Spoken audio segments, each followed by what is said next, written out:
اور آپ ایک بات پہ بہت حیران ہوں گے کہ چونکہ عبادت کسبی چیز ہے، اعمال کی بنیاد پہ ملتی نہیں ہے، اس لیے اللہ نے عمل کو کمال نبوت میں رکھا ہی نہیں ہے۔ آپ کہتے ہیں نا فلاں بندہ بہت با کمال ہے، کیوں؟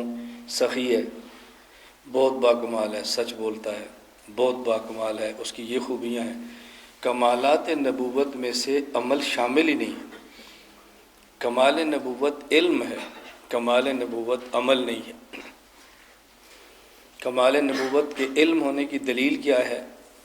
کہ کسی شخص کا کمال وہ ہوتا ہے جو اس میں ہو اور دوسرے میں نہ ہو، یا دوسرے میں ہو تو اس جتنا نہ ہو، اسے کہتے ہیں کمال۔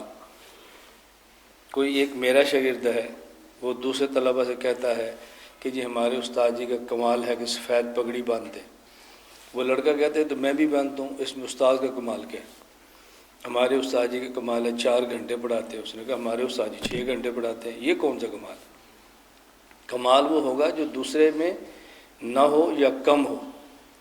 علم یہ کمال نبوت ہے۔ نبی کی امت میں سے کوئی فرد علم میں پیغمبر کے برابر تو کجا نبی کے قریب بھی نہیں ہو سکتا۔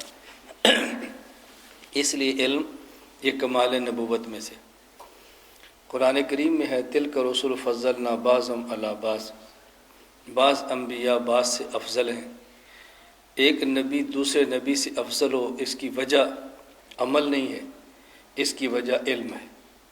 جس نبی کے پاس جتنا علم ہوگا اتنا ہی وہ نبی افضل ہوگا۔ اگر نبوت میں افضلیت کی بنیاد عمل ہوتی تو نوح علیہ السلام رسول اکرم صلی اللہ علیہ وسلم سے افضل ہوتے۔ حضرت نوح علیہ السلام کی عمر قرآن کریم میں ہے 950 سال ہے۔ 40 سال کے بعد اعلان نبوت ہوا ہے۔ 910 سال آپ نے دعوت دی ہے اور یہ دعوت عمل ہے۔ حضور اکرم صلی اللہ علیہ وسلم کی عمر 63 سال ہے۔ 40 سال کے بعد اعلان نبوت ہوا تو آپ نے 23 سال تک دعوت دی ہے جو کہ عمل ہے۔ تو نوح علیہ السلام کا دعوت والا عمل یہ 910 سال کا ہے۔ ہمارے پیغمبر کا دعوت کا عمل یہ 23 سال کا ہے۔ افضل ہمارے نبی۔ معلوم ہوا کہ اس کی وجہ عمل نہیں ہے بلکہ اس کی وجہ علم ہے۔ اور رسول اکرم صلی اللہ علیہ وسلم تمام انبیاء سے اعلیٰ ہیں۔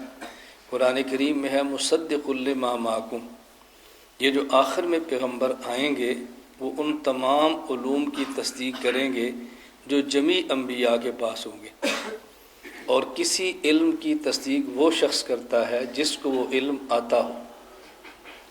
استاذ ناہمیر کا سبق پڑھائے، طالب علم پورا سال کاپی لکھتا رہے اور سال کے آخر میں یا ثانیہ والے سال ہدایت النحو پڑھے، اس کی بنیاد پر ناہمیر کی کاپی میں کچھ اضافے کر لے اور اس کو جی چاہے میں اس کو کتاب کی صورت میں چھاپ دوں۔ اب اس نے کتاب مکمل کر لی تو یہ تصدیق کسی قاری صاحب سے نہیں کرائے گا کہ قاری صاحب اس پہ تصدیقی کلمات لکھ دو۔ یہ اس کے پاس جائے گا کہ جو نحو کا عالم ہو یا نحو کا امام ہو، تاکہ آپ تصدیق فرمائیں کہ میں نے ٹھیک لکھی ہے۔ اس کی وجہ کیا ہے؟ مصدق وہ ہوتا ہے جو ان علوم کو جانتا ہو۔ رسول اکرم صلی اللہ علیہ وسلم جمیع علوم انبیاء کے مصدق ہیں۔ اس کا معنی کہ آپ کے پاس جمیع علوم انبیاء موجود ہے۔